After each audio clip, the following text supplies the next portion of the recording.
Di video ini, kamu akan menemukan sisi tersembunyi dari dunia serangga yang belum banyak diketahui. Bagaimana mungkin seekor kecoak besar menjadi santapan bagi tawon kecil? Bagaimana seekor ulat bisa menjadi predator mematikan yang menyamar sebagai ranting?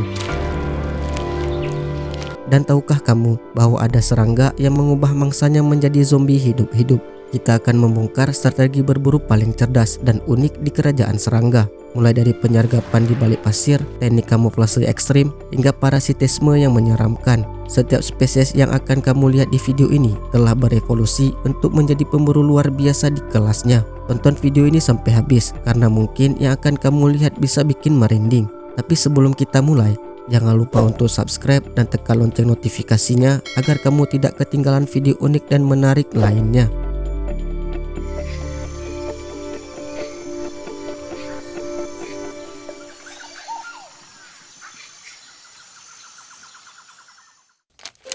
Mari kita mulai dari hewan yang tidak menarik perhatian, semut singa dewasa.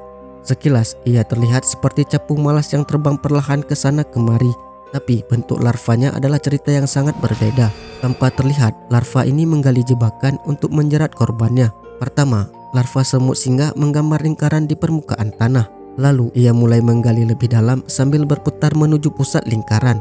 Larva semut singa adalah makhluk mengerikan, seolah-olah diambil langsung dari mimpi buruk. Bahkan desain makhluk The Sarlacc di film Star Wars kemungkinan besar terinspirasi dari larva ini. Larva semut singa hidup di dalam perangkap berbentuk corong pasir dan akan memakan siapa saja yang terjatuh ke dalamnya. Sebelum memangsa korbannya, semut singa bersembunyi di bawah pasir, hanya menampakkan rahangnya yang tajam seperti sabit. Begitu ada serangga menginjak pasir di sekitarnya dan membuatnya goyah, si pemburu tersembunyi langsung menyerang. Seketika, pasir berterbangan menghantam korban. Dan bagi serangga kecil, butiran pasir ini terasa seperti batu besar. Korban akan jatuh ke dasar perangkap. Rahang predator langsung menutup dan mencengkram tubuh mangsanya. Semakin mangsa berjuang, semakin cepat ia tenggelam. Mangsa yang tertangkap akan ditarik ke dalam pasir dan dilahap habis oleh sang predator. Ulat, semut, kupu-kupu kecil, dan kumbang menjadi santapan favoritnya. Setelah mencapai tahap nutrisi yang cukup, larva ini akan bermetamorfosis menjadi serangga dewasa yang memiliki perilaku sangat berbeda, lebih pasif dan tidak lagi berperan sebagai predator. Perubahan ini merupakan bagian dari siklus hidup alami di dunia serangga.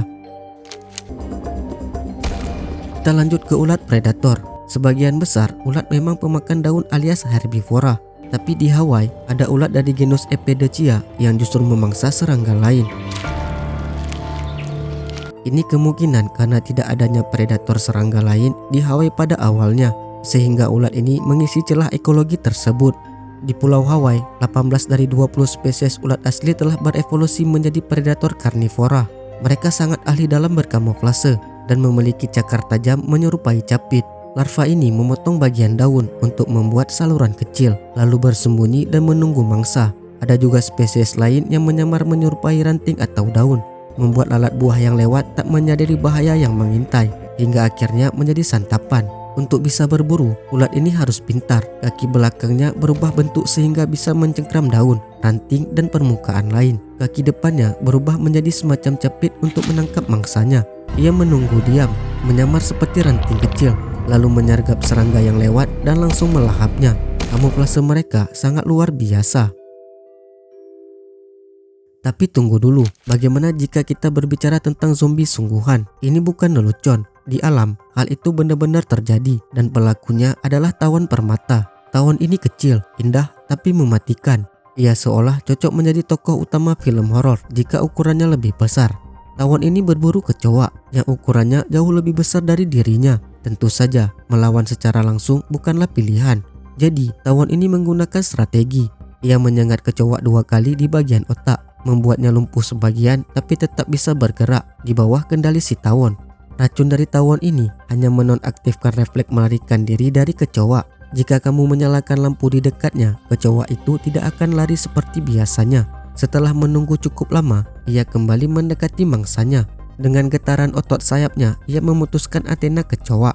Para ilmuwan percaya bahwa dengan mencicipi darah kecoak, tawon ini bisa mengetahui seberapa efektif racunnya bekerja. Jika racunnya kurang kuat, kecoa bisa pulih sebelum proses berikutnya selesai. Jika terlalu kuat, kecoa bisa mati terlalu cepat. Setelah merasa yakin, tawon itu menuntun kecoa yang kebingungan ke dalam liangnya. Di sana, ia mulai mencari titik yang tepat di tubuh kecoa. Setelah menemukannya, ia meletakkan satu butir telur di tubuh mangsanya. Kecoa itu pun akan tetap hidup, tapi tak berdaya. Ketika telur menetas, larva memakan kecoa dari dalam, lalu bermetamorfosis menjadi tawon dewasa, dan siklus itu pun terulang kembali. Tapi tidak semua serangga belajar berburu saat dewasa. Ada yang sudah menjadi pemburu sejati sejak lahir. Misalnya, larva kumbang Epomis, pemburu warisan bagi amfibi. Larva ini justru memancing katak untuk menyerangnya. Ketika katak menggigit, larva langsung membalas dan menggigit tendon kaki katak agar tidak bisa kabur. Bahkan ketika si katak berhasil menelan larva ini, hasilnya tetap tidak baik karena larva tidak tercerna. Katak akan memuntahkannya kembali. Jika larva masih dalam tahap awal, katak mungkin bisa selamat. Tapi kalau larvanya sudah matang, ia akan menjadi parasit luar, perlahan-lahan melahap tubuh katak hidup-hidup. Kalau sudah begini, yang tersisa dari sang katak hanya kerangkanya saja. Betapa indahnya kehidupan liar.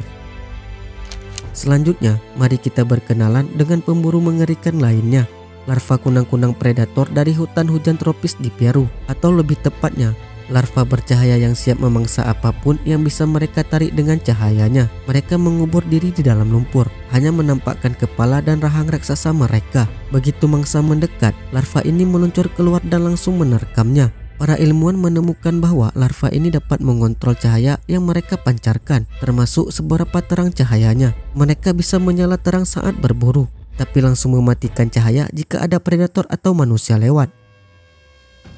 Lalu bagaimana dengan makhluk bernama Asecto assassino alias serangga pembunuh? Namanya memang terdengar dramatis, tapi sangat layak.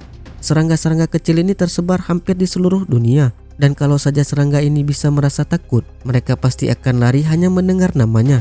Jangan tertipu oleh bentuknya yang aneh dengan hidung panjang. Itu bukan sekedar hidung, tapi senjata tajam sekaligus alat makan yang mematikan. Serangga pembunuh adalah master pembunuh diam-diam di dunia serangga.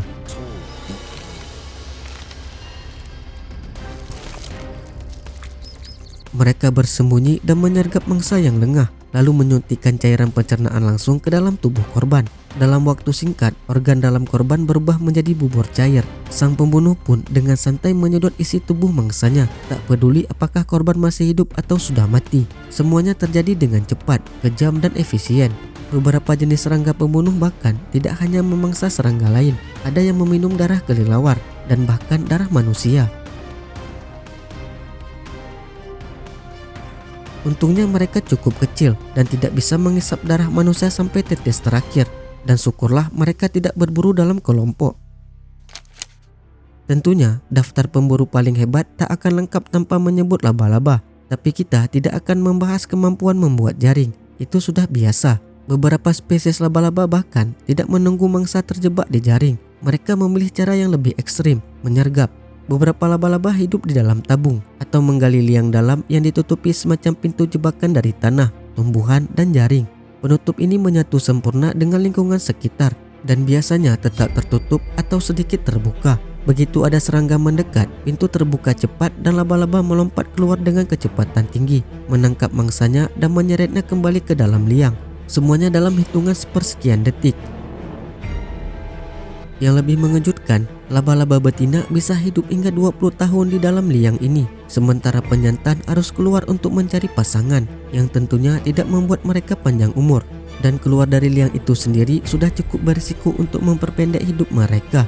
Namun bukan hanya laba-laba yang ahli menyembunyikan pintu rumahnya. Semut pohon dari spesies Cephalotes punya cara unik melindungi sarangnya. Mereka tidak menyerang, setidaknya tampaknya begitu.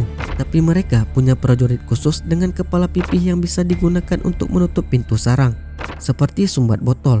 Bayangkan, evolusi menciptakan semut berkepala datar hanya untuk menjadi pintu hidup. Luar biasa bukan? Ngomong-ngomong, ingat semut singa yang kita bahas di awal video, yang katanya mirip monster Sarlacc? Ternyata dunia satwa salah. Yang benar-benar mirip adalah cacing terumbu raksasa atau cacing robit. Cacing ini hidup di dasar laut pada kedalaman 10-40 meter di perairan tropis. hanya kepalanya saja yang tampak dari pasir. Dihiasi 5 antena yang menjalur ke permukaan untuk mendeteksi gerakan mangsa di sekitarnya. Saat dewasa, ukurannya bisa mencapai 2 hingga 3 meter. Yang lebih luar biasa, makhluk raksasa ini telah hidup sejak lama sekali. Para peneliti menemukan jejak liang mereka yang berusia 20 juta tahun di lepas pantai Taiwan. Bahkan fosil dengan ciri-ciri mirip cacing robin tercatat berasal dari 400 juta tahun yang lalu.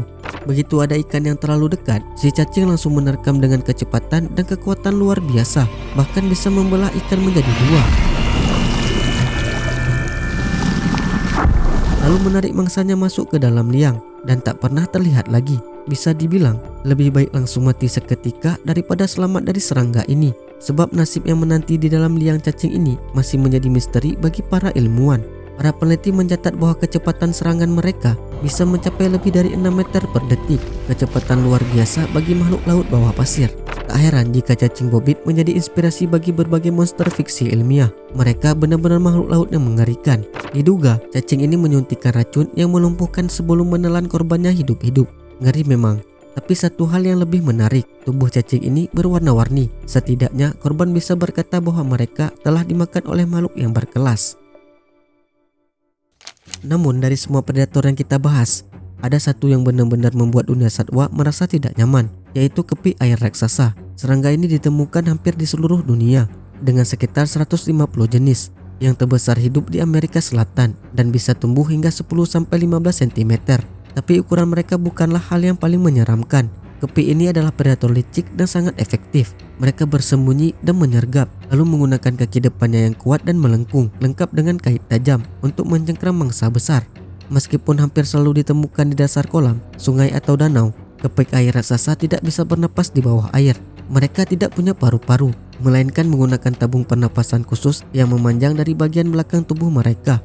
Saat butuh udara, mereka naik ke permukaan air. Dan ya, kamu tidak salah dengar. Mereka bernapas lewat snorkel di pantat mereka sendiri. Tapi bukan berarti mereka tidak bisa menahan napas. Sebagian besar waktunya dihabiskan dengan berdiam diri di dasar air, menunggu mangsa yang lengah berenang di atas mereka. Begitu mereka merasakan getaran air, mereka langsung menyerang, mencengkram makhluk apapun yang cukup malang berenang terlalu dekat.